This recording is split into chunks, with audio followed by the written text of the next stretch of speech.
Olá, meus irmãos, cumprimento a todos mais uma vez com a paz de Deus, que todos vocês estejam debaixo das divinas graças do Senhor Jesus.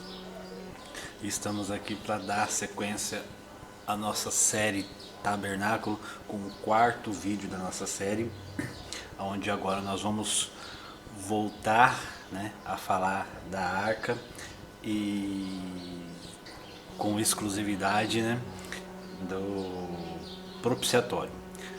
Então vamos lá, nós temos aqui o desenho, eu fiz aqui o desenho que a gente havia feito da arca. Vamos fazer uma rápida recapitulação aqui, Nós temos a arca feita com madeira de acácia, coberta com ouro, aqui representado pela caneta azul. Infelizmente eu não tenho uma caneta mais adequada aqui para estar fazendo o papel do ouro, Mas aí nós temos também aqui as argolas, também de ouro, que representa o Espírito Santo. A caixa representa a natureza humana revestida da glória de Deus, as argolas o Espírito Santo e os varais, o ministério, o sacerdócio, os dons de Deus, os profetas, aqueles que levam a arca, os pastores, os obreiros, os líderes, representado aqui pelos varais, feitos de madeiras também, que representa a natureza humana, coberto por ouro. Então nós temos aqui a caixa da arca, e Deus mandou que fosse feito a tampa da arca também. Então vamos dando início aqui com o que diz lá no capítulo 37, a partir do versículo 6. Nós paramos no versículo 5, Agora nós vamos para o versículo 6, que diz assim: E fez também de ouro puro o propiciatório, e o seu comprimento era de 2 côvados e meio, e a sua largura de 1 côvado e meio. Então, nós já temos algo de interessante logo aqui nesse primeiro versículo, que é a respeito da medida, Eu fiz aqui um desenho para os irmãos poderem entender, Só como base mesmo, Porque desenhista mesmo nós não somos. Desenhista mesmo nós não somos. Aqui nós temos a tampa da arca, o propiciatório, que seria a tampa, onde ele é feito todo de ouro puro, como nós lemos aqui. E a tampa, ela é de 2 côvados e meios por 1 côvado e meio. Isso é interessante, que esse tamanho da tampa é o mesmo tamanho da caixa, ou seja, a tampa ela tinha que bater perfeitamente com o tamanho da caixa, Ela não poderia ficar um pouco para dentro ou um pouco para fora, não, ela tinha que bater exatamente com o tamanho da caixa. E por que isso? Porque a tampa, como ela é de ouro puro, ela vai nos falar da glória de Deus, A total glória de Deus. Então é a glória de Deus cobrindo o homem, descendo sobre o homem. E isso então é muito interessante, do porquê que ela tinha que ser do mesmo tamanho da caixa, que significa que Deus, ele vai descer na sua vida do mesmo tamanho da sua capacidade, Cada caixa, cada homem recebe a glória de Deus que ele pode aceitar, que ele é capaz de aceitar. Então Deus, ele vai descer na vida do ser humano de acordo com a capacidade de cada um. É por isso que ele não vai descer demais para uma pessoa que não aguenta. Ele não vai descer de menos para uma pessoa que aguenta mais da sua glória, da sua obra, do seu poder, da tua unção. Então Deus, ele vem do tamanho certo para cada pessoa, para cada ser humano. Deus, ele desce do tamanho certo com a sua glória. E por que é glória? Porque a tampa, ela não tem madeira, ela é só de ouro puro, assim como as argolas, que eram só de ouro e representavam o Espírito Santo. A tampa, o propiciatório, ele é de ouro puro, que representa a presença de Deus, a glória de Deus, ou até mesmo o próprio Deus cobrindo o homem com a sua glória, com as suas mãos poderosas. Então aí nós pegamos agora o versículo 7. Fez também 2 querubins de ouro, de obra batida os fez, as 2 extremidades do propiciatório.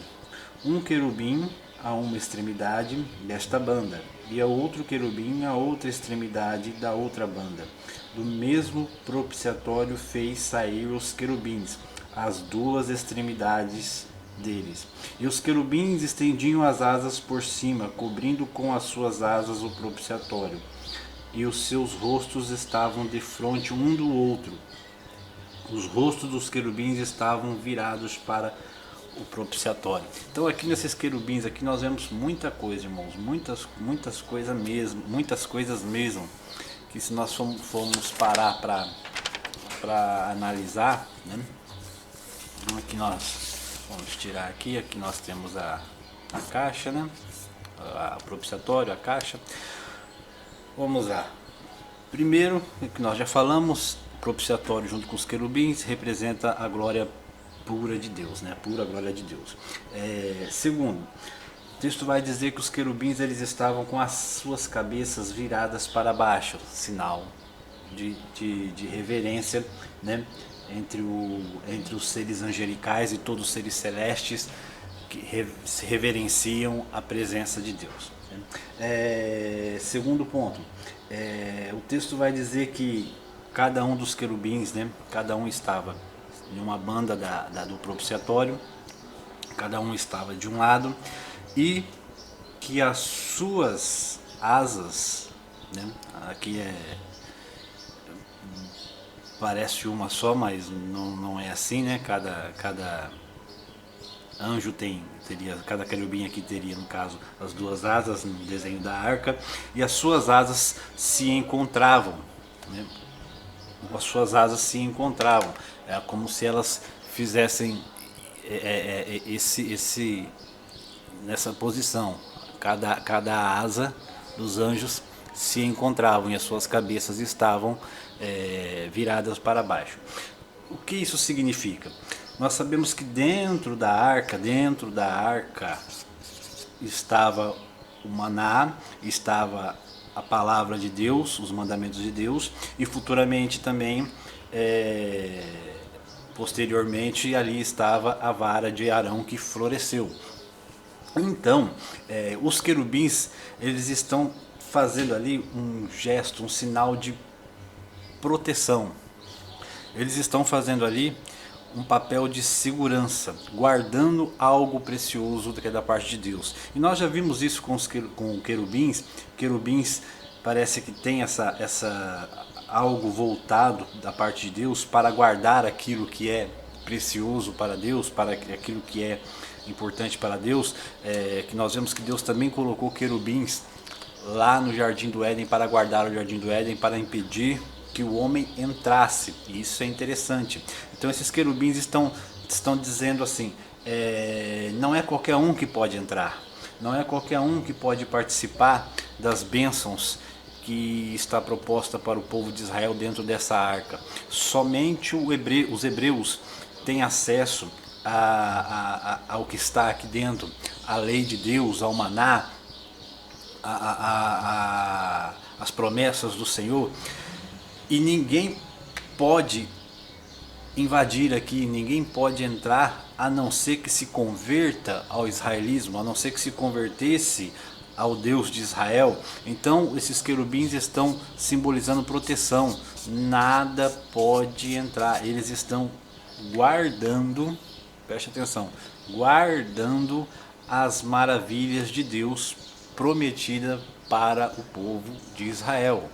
Então, irmãos, era muito difícil que alguém pudesse, naquela época, era muito difícil que alguém pudesse participar das bênçãos do Senhor. É claro que existia pessoas que vinham de outras nações e se converteram, mas a gente sabe que o processo era difícil, né? Porque teria que obedecer todas as leis, né? Todos os mandamentos. Então os querubins estão aqui dizendo, o que tem aqui dentro é precioso, e para alcançar o que tem aqui dentro não é fácil, não se pode alcançar de qualquer maneira. né? Era muito difícil mesmo. É por isso que Israel era a nação eleita de Deus. E qualquer outra nação caía por terra diante de Israel por causa disso aqui, porque somente Israel tinha acesso a essas bênçãos de Deus que estavam escritas dentro da arca, que estavam mantidas dentro da arca, coisas que nenhuma outra nação tinha, porque nenhum outro Deus conseguiu fazer, as maravilhas que Deus fez. E essas maravilhas, que é escrever na pedra, né? Dar o alimento para o seu povo, dar o maná para o seu povo, fazer florescer um pedaço de pau.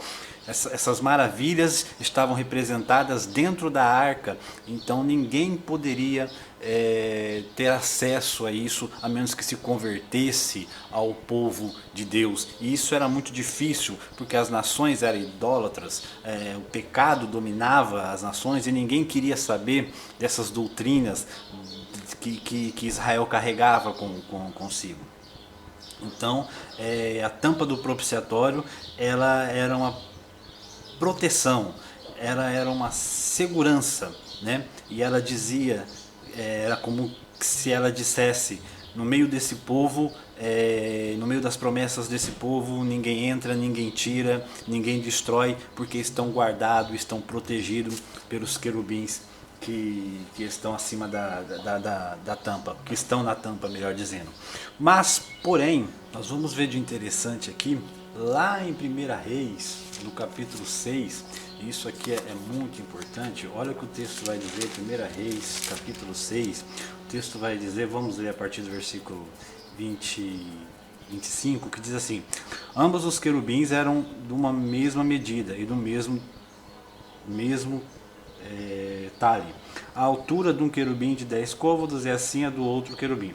E pôs a estes querubins, preste atenção nisso, no meio da casa de dentro. E os querubins estendiam as asas, de maneira que as asas de um tocavam na parede e a asa do outro querubim tocava na outra parede. E as suas asas no meio da casa tocavam uma na outra. E cobriu de ouro puro os querubins. Se nós voltarmos um pouquinho aqui no versículo 23, vai estar escrito assim, ó: e no oráculo fez 2 querubins de madeira de oliveira, cada um da altura de 10 côvados. Aí depois nós voltamos lá e lemos o versículo 28, e cobriu de ouro os querubins. Então, o que o texto está dizendo aqui? Nós temos aqui, esse desenho aqui, nós já explicamos sobre o tabernáculo, né, o átrio, o lugar santo, o lugar santíssimo, mas aqui nós estamos dentro do lugar santíssimo, onde ficava a arca, né? Então a arca está aqui, né? Então o que no templo de Salomão foi feito quando Salomão construiu o templo e mudou para que pudesse ser mudado, né? Então já não era mais o tabernáculo, mas o templo de Salomão, uma grande construção para a época. O que Salomão fez? Salomão, ele colocou no lugar santíssimo 2 grandes querubins feitos com madeira, presta atenção, com madeira de oliveira. Ele fez 2 grandes querubins. Vamos tentar fazer um desenho aqui, né, irmãos?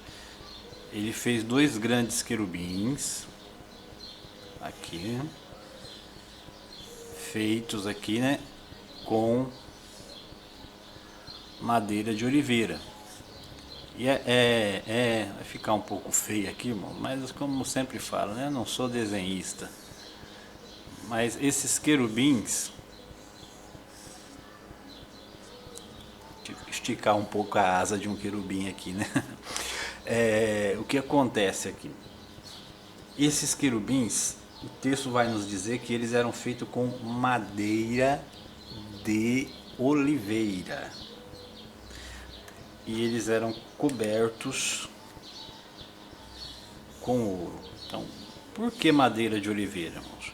Porque esses querubins, assim como os da arca, representam a glória de Deus. Só que esses querubins, eles estão manifestando aqui o Deus encarnado, ou seja, Jesus Cristo, a humanidade de Jesus Cristo.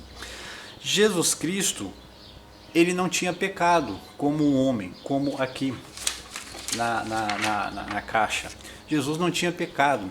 O homem da caixa, a raça humana, é pecadora, então representada pela madeira de cetim ou de acácia, que é uma madeira cheia de caroços, cheia de nó. Mas Jesus não tinha pecado, então Jesus não podia ser representado aqui pela madeira de acácia. Isso é tudo plano de Deus profético, irmãos. Então, o que vem na ideia de Salomão é: vamos fazer com madeira de oliveira, porque a madeira de oliveira é lisa, né? Ela não tem nós, ela não tem caroço, o que representava a natureza humana de Jesus, sem pecados, uma natureza sem pecados, coberta de ouro, coberta da glória de Deus. Então nós temos aqui 2 querubins, né? 2 grandes querubins que ficavam, né, dentro do lugar santíssimo. A arca ficava entre eles e esses querubins estavam representando, profetizando a vinda de Jesus, um homem coberto da glória de Deus, com a natureza humana, sem nenhum pecado. E outra coisa interessante para nós terminarmos aqui é que profeticamente Deus ele mudou a posição dos querubins, ele abre uma brecha para que o homem possa ter mais facilidade de ter um encontro com Deus, que é através de Jesus Cristo, através aí do conhecimento da graça de Deus. Por quê? Porque os querubins que estavam sobre a arca, como eu já falei, eles estavam mais ou menos nesse sentido, nessa posição. As suas asas batiam e dizia: aqui ninguém entra. Agora é como se Deus viesse no templo de Salomão e ele abrisse uma das asas do querubim, no sentido de dizer assim: agora a porta está aberta, através de Jesus Cristo, através do homem sem pecado, cheio da minha glória, que é Jesus Cristo, a porta vai estar aberta para todas as nações que acreditarem na sua palavra, que acreditarem no seu evangelho, e assim então poderem ser participantes das maravilhas do Senhor. Todos assim poderiam participar, crendo, né, através de Jesus Cristo. E isso é maravilhoso. Mas tem um detalhe aqui ainda, que eles abrem, né? Deus abre um lado das asas, mas o outro lado da asa continua ali, continua tocando, continua fechando. O que Deus quer dizer com isso? Eu estou abrindo uma brecha. Preste atenção. Deus está dizendo: eu estou abrindo uma brecha. Mas essa brecha é pela frente. Porque por trás, né, atrás, continua fechado. Então, quem quer participar das graças de Deus, das glórias de Deus, das bênçãos de Deus, tem que entrar pela frente, porque ele abriu a frente. E a frente é o quê? A frente é entrar com a verdade, com a adoração, com a humildade,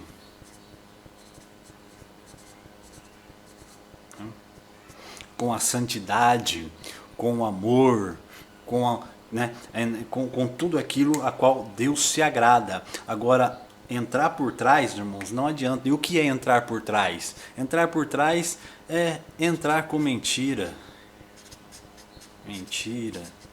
enganação, né? Falsidade,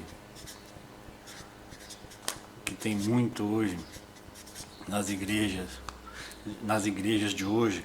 Falsidade, soberba, inveja, são pessoas que querem participar da arca do Senhor, que querem participar do evangelho, que querem participar das coisas de Jesus Cristo, mas entram por trás, entram com mentiras, entram com engano, são pessoas que praticam pecado, e essas coisas não adianta, porque os querubins ainda estão lá fechando.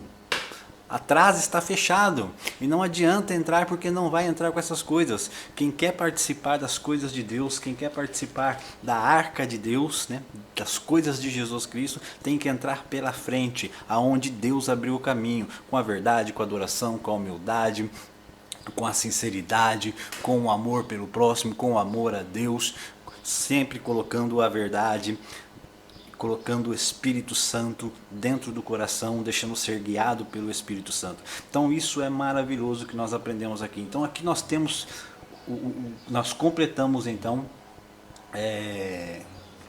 o que a arca, né, significa para nós, com o vídeo passado onde nós falamos da arca, com esse do propiciatório, né, e aqui como algo a mais, nós falamos aqui desses querubins que completam, né, a arca, o sentido da arca no futuro aí, como algo profético, falando da vinda de Jesus Cristo como homem, né, para trazer a salvação, para abrir a brecha para que o homem possa, para que todas as nações possam ter o privilégio de conhecer o Deus de Israel, né? Então isso é maravilhoso. Que Deus possa abençoar vocês. Desde já se inscreva no canal, deixe o seu like, ajuda-nos, isso nos ajuda muito, né? Então deixe o seu like, se inscreva no canal, deixe suas perguntas, no comentário, sabe? E que Deus possa continuar abençoando a cada um.